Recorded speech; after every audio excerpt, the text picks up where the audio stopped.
This is a moment in Jewish history. I'm your host, Ben Bresky, and usually I talk about history, but today I want to talk about the future with Ariella and Avi, who are planning something up north, an eco village, and I'm sure there's history in this region, and I want to hear all about it, but I also want to hear about your future plans, because sometimes I talk about the founding of Kfar Chabad and the founding of Tel Aviv and the founding of Bnei Brak, where there was a tract of land in the middle of nowhere, and immigrants from abroad came and built something out of nothing, and I guess you guys are it, except it's 2026. Thanks so much for having us, Ben. I just want to make a critical correction that we are not founding an eco village just yet, but we're founding an eco center on a tract of land near Rosh Pina. It's not a residential thing that you're planning. No, for the time being, no. What we're planning is an eco center on agricultural land. It's a 22 dunam campus focused on regenerative agriculture and repairing the relationship between the Jewish people and the land of Israel. Some of the history podcasts I did were about water and the first hydroelectric plant, and Israel, over the past 100 or 200 years has been in the forefront of creating something in this land that was kind of a desertous third world country. So maybe you're the next generation of that. I was just there for Shabbat at Gosherim, and they said there was the first hydroelectric power station there, which is right in this area. This area is full of firsts. A lot of the first settlements were here. So I think that we are definitely trying to do something that reminds us of what was done in the past. I think Rosh Pina is, if not the first, definitely one of the first settlements in Israel. Far Bloom was the first, I think, kibbutz, according to my 6-year-old son. That's what he taught me. And unlike in the years past, I don't want to criticize the people from the years past, but I think in our generation, we have a new understanding of the environment. And what was the word you used? Regenerative? They didn't always think like that back then. Electricity was new back then, but now we have a greater understanding. Right. Maybe, Avi, you want to explain to us what regenerative agriculture actually is? There's definitely multiple definitions that people like to use, but I think a simple definition is agricultural process where as you work the land, you're improving the soil quality as opposed to depleting the soil quality. And therefore, if you plan that correctly, then over time, you end up with less inputs over time. Essentially how forests work and how nature works by itself, right? No one has to replant a forest as long as you don't touch it. It's regenerative. So working with agriculture in a way that you can do that is definitely beneficial to the land.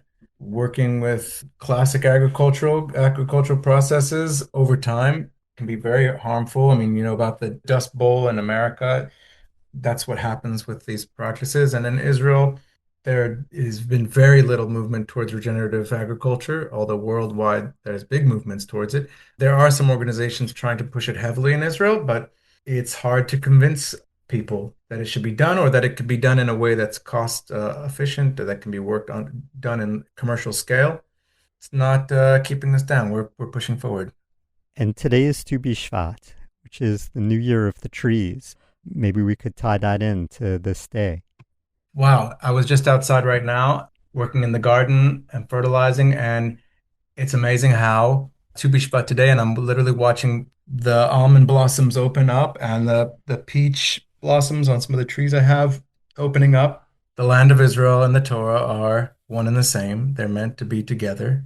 Tu Bishvat in Siberia and Tu Bishvat in China, right? It doesn't make sense if you never had a guidebook or someone to teach you about it, and then you'd say, well, why is Tu Bishvat right now? That doesn't make sense in Siberia. It really is only about this land, the land of Eretz Yisrael.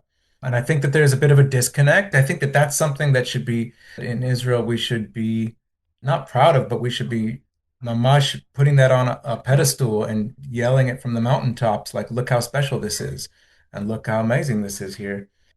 And I just want to say, on the note of Tu Bishvat, we actually did our first successful crowdfund campaign for what was then called the Hebra Eco Farm, which has now been rebranded to the Galilee Eco Center. It's been 2 years since then, and we've made so much progress since that point. And at the time that we launched the crowdfund campaign, it was January 2023, just 2 months after October 7th. And here we are a couple of years later, still dealing with the aftermath of that. Our Eco Center, the vision, is founded on finding the little point of light in the darkness, just like a seed buried under the earth has to get to that critical point where it becomes nothing and is utterly destroyed, that some new life can sprout forth. We're developing at an incredibly impressive rate. We're exploring partnerships with all different kinds of people and organizations, and our main goal is just to bring back that foundation of trust, the stable earth that we stand on as Jews in the land of Israel, that we can trust this land, that it's here to hold us, and that there's a bright future ahead, and we can still build, so we don't need to lose hope. Ariella, you come from the high-tech world, and now you're getting into the farming world. Yeah, I've always had a love of the natural world. I've worked in high tech, I've worked in nonprofit management and leadership. I always had a focus on nature and connection to the land. I did a permaculture design course back in the day. Actually, part of what we're working on, the Galilee Eco Center, is also developing a whole agri-tech side of things to be able to use advanced technology to monitor biodiversity, soil health, and satellite technology to be able to show before and after. Right now, we're starting with a desolate tract of land that hasn't been touched probably since before the beginning of the state of Israel. We're going to monitor that over time using advanced agri-technology in order to show that this way of working is not only effective, but more effective than the standard practices that we've been working with over the last years in Israel. What kinds of people do you envision coming to the center, like tourist birthright groups? Yeah, I mean, our hope is to serve the local population first. Ideally, we'd like to teach stewardship of nature, leave no trace, kind of the American view towards protection of nature to local Israelis. We also want to teach ancient Jewish practices to anybody who comes through, but our main focus is on changing attitudes of farmers and of locals. And of course, we plan to open the farm eventually to tour groups who are looking to learn about the connection of the land of Israel, Judaism, and agriculture. As far as we know right now, there is no Anglo-managed and operated educational farm in Israel that is connected to Judaism as a whole. In America, there are a lot of Jewish farms. There's a large community of Jewish farming in America, and there is no branch of that in Israel, which is something we'd like to fix. And we want to be essentially a beacon of that community in Israel. We would like anyone who would like to be involved, obviously, to reach out. We're still developing the land. We're in fencing stage and hooking up to water right now, which is an exciting time. But I think that down the line, we would like to see the Eco Center be an enabler for many different types of projects, not just a regenerative agriculture farm, but sort of a home base for a lot of different ecological projects. As Ariel mentioned about, leave no trace in America, it's really hard to walk around any place in Eretz Israel and not see immense garbage on the sides of the roads and every stream and every lake and every water source and every forest. I think that that's a torch that we want to carry and tackle that problem in Eretz Israel, which is a massive one. And anytime we mention it, people say there's nothing to do about it, but I don't think that's the case. I'm optimistic. And I think that the Eco Center will be our backdrop and our home base for starting that project. And maybe you could give us a little background about who you guys are and how your childhoods led you to move to Israel and get interested in this eco project.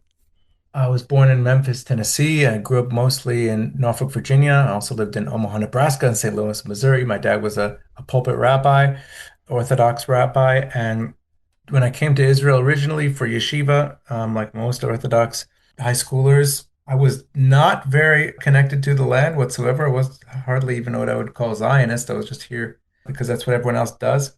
And after serving in the army and ultimately building a life here, I've become very connected to the land.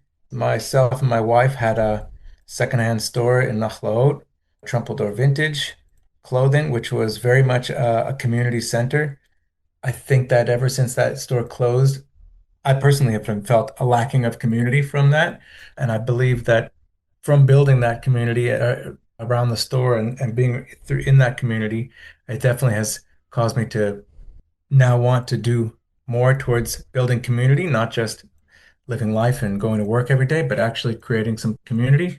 And I believe that this eco center would be an opportunity for that. I got involved with the soil and with the dirt of Eretz Yisrael, really hiking around in the hills of the Jerusalem hills. I lived in Beit Meir and had an olive forest behind my house, and I saw from crawling on my belly on the all the trails, to get underneath the thorn bushes, seeing how the hill itself was actually chiseled out. It's not just that the terraces were built by putting stones one on top of another, but these people actually chiseled out the limestone of the hilltops. That system that they created, which was essentially for channeling water, is still there and still working, and that the olive trees are still producing. And this is some 2,000 years later. The terraces over there have actually been dated to 6,000 years from when they were starting to be built. That was done by a Bar Ilan University study. That framework that they created, this agricultural framework, is still there and still working. And that was very inspiring to me. And I thought that I would really like to be involved in my lifetime in creating some sort of agricultural system that also stays around and continues to give in the future. That's definitely what inspired myself towards this. Myself and Ariella together went ahead and started the Eco Center because of that, I think. Ariella, what's your backstory? I'm a California girl, and I've been in Israel for 15 years, and I grew up definitely outdoors back then in the 90s. We didn't have phones. We'd watch the same movie over and over again, and there was a lot of boredom. And when kids get bored, they like to dig around outside, and I feel like that's part of my connection to nature. I grew up every weekend at the beach, finding sand dollars in the water. When I came to Israel for the first time, I was 12 years old. My father was a Jewish communal worker. He was a fundraiser for Bar Ilan University. And my grandfather was a Holocaust survivor and one of the founders of the state of Israel. And we came here on a roots tour for my bat mitzvah. I can't explain it, but as soon as I landed here, I knew that I was going to be coming back. I never wanted to leave, and it was an immediate connection. I still can't explain it to this day, especially after living in this crazy country for 15 years and all the different journeys I've been on here. That's just the definition of Zionism to me, is this unknown, completely unexplainable, mysterious Jewish connection between a Jew and this actual land of Israel. And I met Avi at Trumpeldor Vintage Clothing. That was part of the community that Avi and Shira created around the store.